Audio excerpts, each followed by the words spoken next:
Hello friends and welcome to my channel. Today I'm going to be showing you how to make this lovely jacket potato meal with some coleslaw and a spinach and mushroom fry up.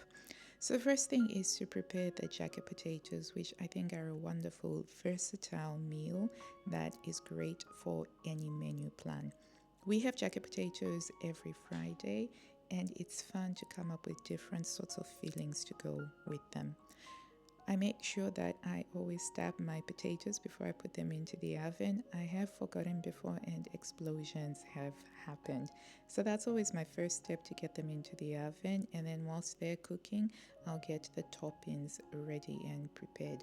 These potatoes are a little bit on the smaller side, so they're only going in for about an hour at 180 degrees Celsius. I'm starting off by preparing the coleslaw salad.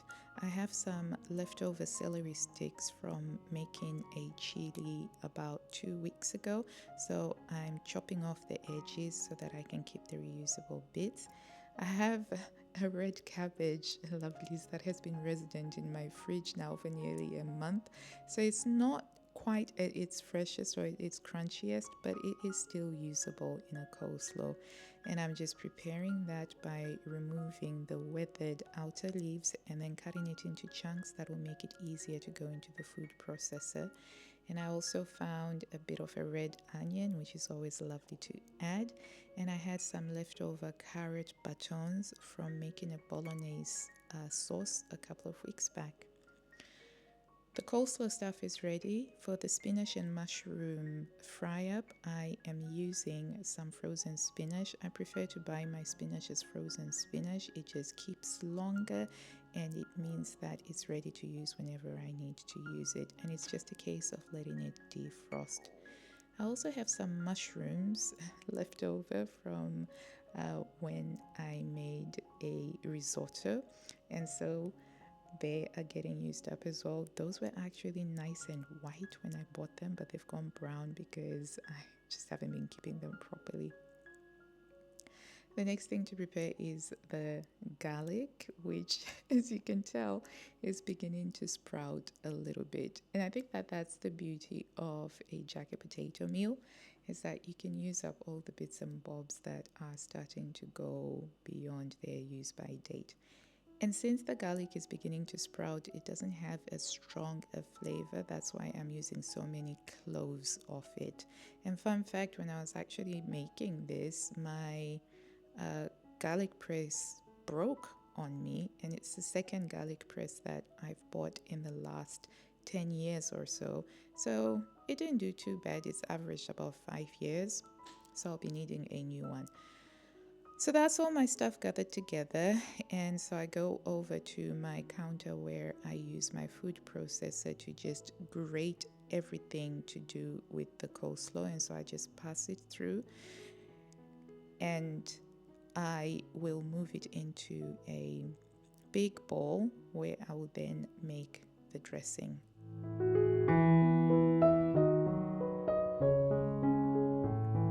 There's just something so delightfully colorful about a coleslaw that I love, particularly with the oranges of the carrot and the red of the cabbage. I would have preferred to have some white cabbage, but I didn't have any white cabbage, but you can get away without the white cabbage. As long as you have one form of cabbage, whether that be red or white, I think you can pretty much manage with it.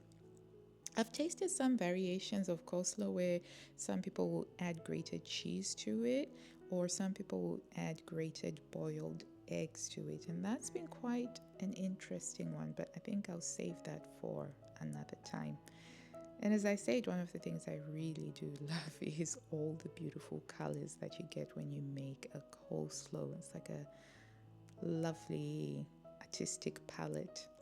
Moving on to the salad dressing that I use for the coleslaw. I use a very simple one. I like to keep things very simple in the kitchen. So it's about a cup of mayonnaise.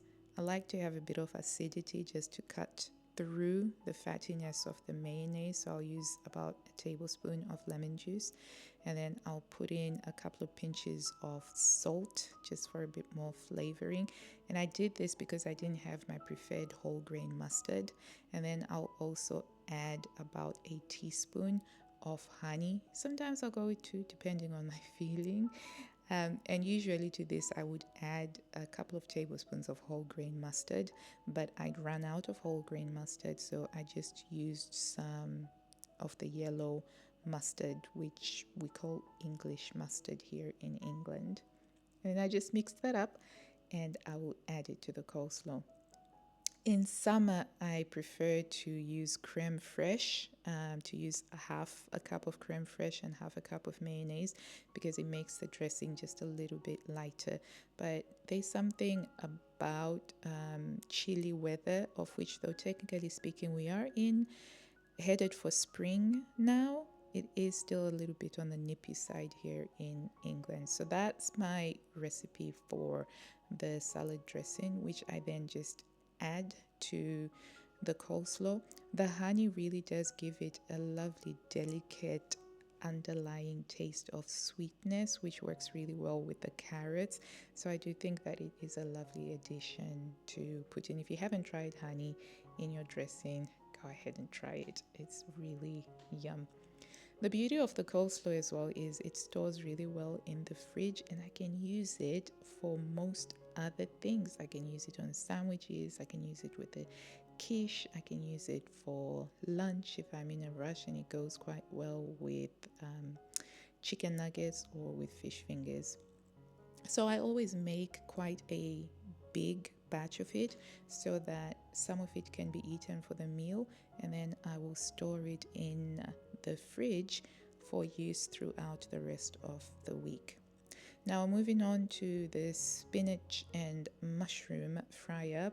I love this one so much. I'll just start off by sauteing the mushrooms with a generous serving of salt. I like my mushrooms with salt. People, don't judge me. I feel like the salt really brings out the texture and the flavor of mushrooms. It's just how I grew up being taught to cook mushrooms. So I'm quite generous with the salt when it comes to the mushrooms. And so I'm just sauteing them until they reduce and they get this really lovely brown flavor. And it takes about 5 to 8 minutes. And then to that, I will add the crushed garlic. And lovely, this is the point at which my garlic press broke. So I need a new one. And I'm thinking of trying something that's different to Joseph, but we'll have to see. So again, it seems like there's a lot of garlic on there, but this garlic had been beginning to sprout, and when it begins to sprout, it begins to lose its garlickiness. So I had to increase the amount of it, plus just use it up anyway, because within a couple of weeks I would have had a mini garlic garden in my fridge effectively. So I just add that to the mushrooms, and then I just mix it in, and I will let that simmer for a bit.